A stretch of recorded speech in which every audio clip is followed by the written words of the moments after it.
Minneapolis and the Twin Cities officially is getting the NFL draft. And I think a lot of us think about the draft as just sort of like, all right, you're calling names, like how big of a deal is it? But the reality is it has become an unbelievable spectacle. Unbelievable spectacle. The draft used to be a nothing. And like most things NFL, the draft today is huge.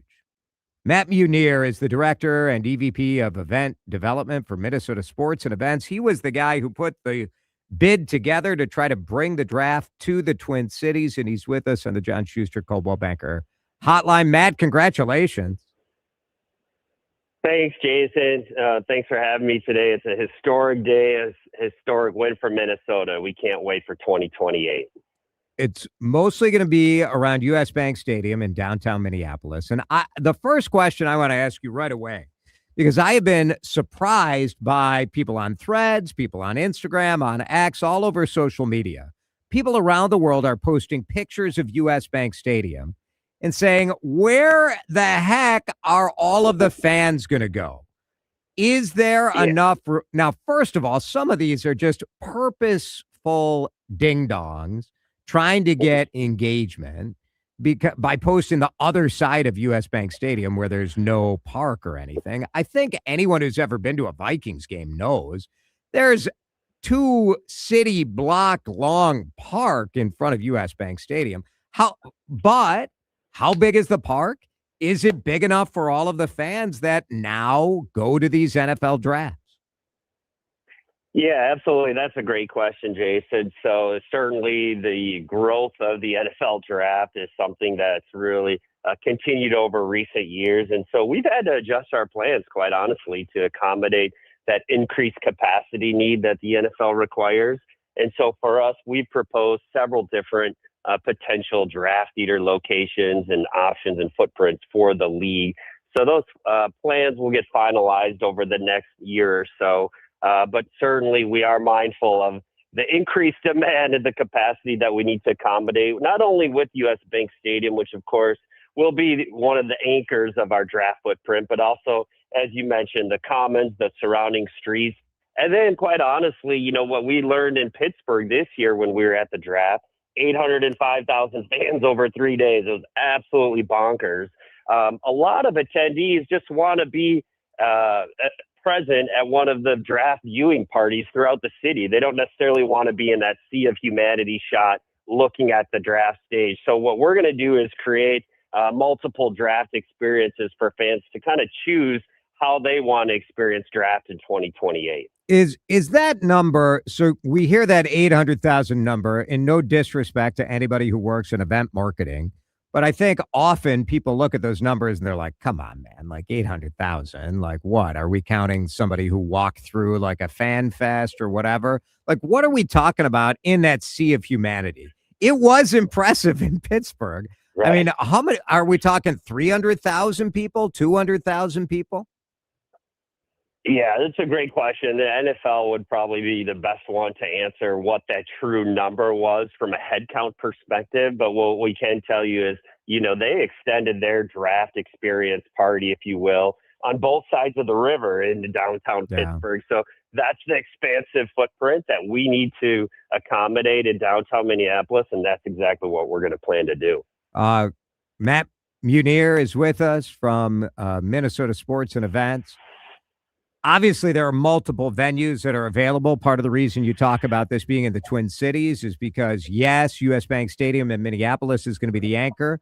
But what are you looking at incorporating TCO out in Eagan or Mall of America, or do you need like the last round in my backyard in Bryce Park in downtown St. Paul? We could get a couple hundred people over, maybe on my rooftop deck. I don't know. What are the other locations that you guys are bringing into play? Yeah, thanks. We're really intentional about not activating not just downtown Minneapolis, the immediate draft footprint, but the entire region, the entire state of Minnesota. We want to be a part of this celebration. So in our draft proposal to the NFL, we identified several venues in St. Paul, quite honestly, for some of the NFL's official ancillary event programming that needs to take place that comes along with the draft.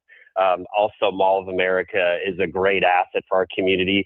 The NFL had a fantastic experience there in Super Bowl 52 with the media center and all of the fan activations that were out there. So we've presented several options for the league to activate Mall of America, not just event week, but in the lead up and the promotion, because there's going to be a number of media touch points leading up to draft day in Minnesota. So we certainly are very cognizant that we are regional, we are a statewide entity. And of course, TCO, as you mentioned, is a great partner with our friends at the Minnesota Vikings. Flag football continues to grow rapidly, especially leading into 2028 with the Olympic Games in LA. So we're going to lean into that. We want to be intentional about staging youth flag football tournaments and clinics throughout the region, throughout the state. We think TCO is a perfect place to stage some of those games for flag football. What was the biggest challenge? Because you guys have been working on this since we had the Super Bowl here in Minnesota. What were some of the biggest obstacles or biggest challenges in trying to get the draft here? Yeah, you're exactly right. I mean, once the Super Bowl ended, we continued our relationships with the NFL, and really we're just waiting for our moment. When can we bring your next signature event to our community? Because they did have a great experience at Super Bowl 52.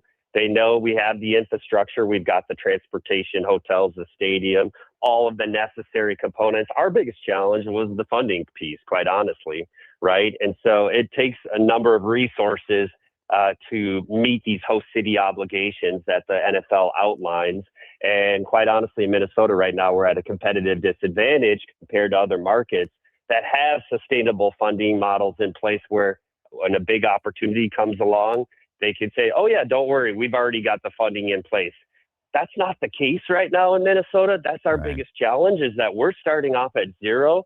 And thankfully, we've got amazing corporate partners who have stepped up big time to make this possible. We would not be here today as a future draft host city if it wasn't for our honorary co-chairs and the corporate community Who leaders. ponied up? Who do we need to make sure we go and support their businesses? Yeah, absolutely. We've got a number of honorary co-chairs. So not only U.S. Bank, Medtronic, Excel Energy Center, and Mark Wilf with the Minnesota Vikings are just a few, as well as Ecolab and a few others who are coming on board as well. So yeah, it's a big deal. Support. It's a big deal to bring this stuff for us, for sure. I will say the other thing is it's freaking cold here, Matt. Let's be real. The Super Bowl was so cold. You guys did such a good job putting that thing on, but oof, it was brutal. The draft is late April. And so who knows? It could be 60. It could be 30. We have no idea that time of year. Right. And, it's going to be probably similar weather. What we're hoping for is a nice spring day, a little bit warmer than Super Bowl 52, we'd imagine, we'd hope for. I hope. But we're going to have some indoor and outdoor activation. So fans will really be able to choose kind of their experience. And so that's one of the neat things about this footprint, right, is with U.S. Bank Stadium, with the Armory, with the Convention Center. So we're happy to stage multiple activations throughout downtown. Good stuff. We're glad to have it. Matt Meunier, congratulations, and I'll see you in Maple Grove. All right. Always a pleasure, Jason. Sounds good. Thanks for having me. Matt Meunier, Maple Grove, restaurant capital of Minnesota. I mean, I'm sure they'd be happy to have some of the draft. We could do it on my block. We could shut down the street.